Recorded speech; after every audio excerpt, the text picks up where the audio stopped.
یہ ہے اس کتاب کے نزول کا مقصد، اس مقصد کے لیے اللہ نے کتاب اتاری تھی۔ اب آئیے پہلے پارے میں اللہ نے اپنے کتاب کے نزول کا مقصد بتایا۔ یہ کتاب، اس میں کوئی شک نہیں ہے مولا کیوں اتاری ہے، مبارک ہے، برکت کے لیے ہے، سروں پہ اٹھانے کے لیے، قسمیں اٹھانے کے لیے، غلافوں میں لپیٹنے کے لیے۔ فرمایا ہدن، یہ کیا ہے؟ نری ہدایت ہے، للمتقین، کن لوگوں کے لیے؟ متقی لوگوں کے لیے، پرہیزگار لوگوں کے لیے۔ یہاں ایک اشکال پیدا ہو جاتا ہے، جڑے پہلے ہی متقی نے، یہ قرآن ان کو ہدایت دیتا ہے؟ ہدایت تو دینا چاہیے بدکاروں کو، ہدایت تو دینی چاہیے کفار کو، ہدایت تو دینی چاہیے گناہگاروں کو، روسیا لوگوں کو۔ متقی لوگوں کے لیے ہدایت ہے۔ یہ اللہ نے مال کے اعتبار سے کہہ دیا، میری بات ذرا غور سے سننا، یہ اللہ نے مال مستقبل کے لحاظ سے کہہ دیا کہ جنہوں نے اس کتاب پہ عمل کرنا تھا، آخر کار انہوں نے کیا بننا تھا، اس اعتبار سے کہہ دیا۔ میں آپ کو ابھی سمجھا دیتا ہوں۔ یہ مدرسہ ہے نا، دارالعلوم تعلیم قرآن، یہاں آپ نے بچہ داخل کیا، پرائمری پاس کر کے آیا، مڈل پاس کر کے آیا، آپ نے داخل کر دیا۔ اب میں پتر نو حافظ بنانا چاہنا، بیٹا حافظ بنانا چاہتا ہوں، مہینہ 2 مہینے گزرے، یہ بچہ اپنے گھر گیا، اس دیاں بھیڑاں آکھن لگیاں حافظ اور آ گئے۔ ابھی تو نورانی قاعدے میں ہیں۔ یہ بہنیں اس کو جو حافظ کہہ رہی ہیں، کس اعتبار سے کہہ رہی ہیں کہ آخر کار اس نے کیا بننا ہے۔ لڑکا MBBS میں آ گیا، ڈاکٹری پڑھنے لگ گیا، 1 سال ہو گیا، 2 سال ہو گئے، وہ لڑکا 5-6 مہینے کے بعد گھر آیا، بہنیں کہنے لگی ڈاکٹر اور آ گئے، حالیں وہ ڈاکٹر بنے ہاں نہیں۔ تو اس کو ڈاکٹر کیوں کہہ رہی ہیں؟ مال کے اعتبار سے۔ اللہ کہتے ہیں ہدی للمتقین، کہ جنہوں نے اس قرآن پہ عمل کرنا تھا، آخر کار انہوں نے کیا بن جانا تھا؟ متقی بن جانا۔ علماء کرام میری طرف توجہ کریں جی، آپ کو بھی بڑا لطف آئے گا۔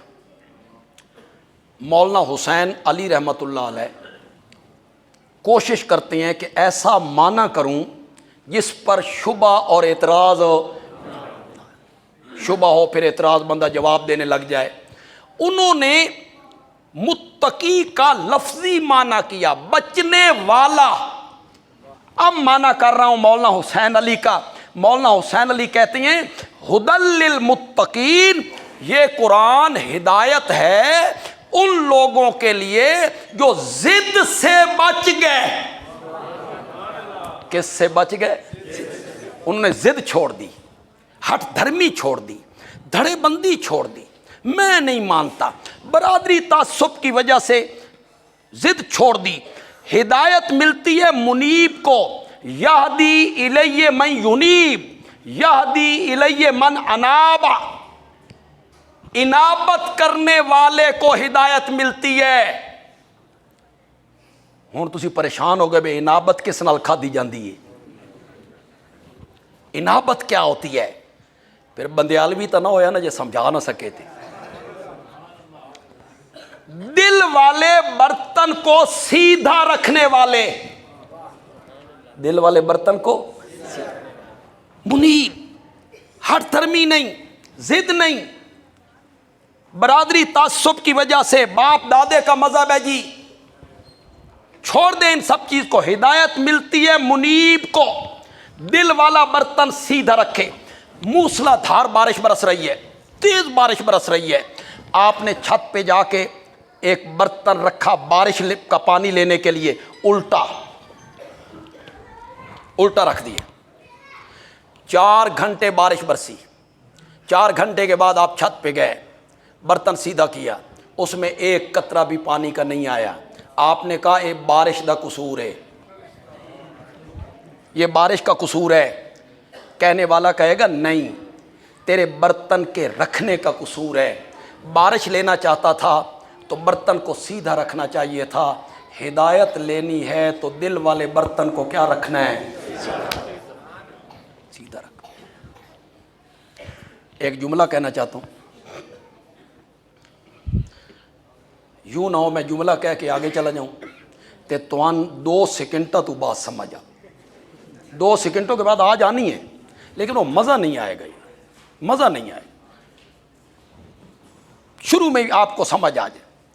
بندیالوی کہتا ہے ہدایت ملتی ہے طالب کو،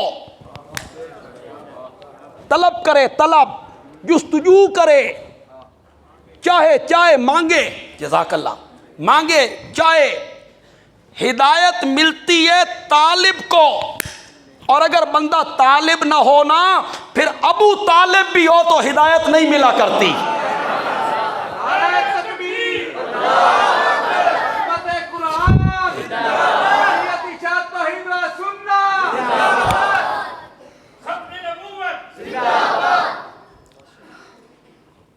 تو قرآن کے نزول کا مقصد کیا ہوا؟ کتاب ہدایت، یہ کیا دینے کے لیے آئی تھی؟ ہدایت دینے۔ میں ایک آیت پڑھتا ہوں، مجھے امید ہے سب لوگوں کو یاد ہوگی، مجھے امید ہے، میں اچھا گمان کرتا ہوں لوگوں کے متعلق، میں پڑھوں گا آپ میرے ساتھ ساتھ پڑھیں گے۔ شہر رمضان الذی انزل فیہ القرآن ہدن،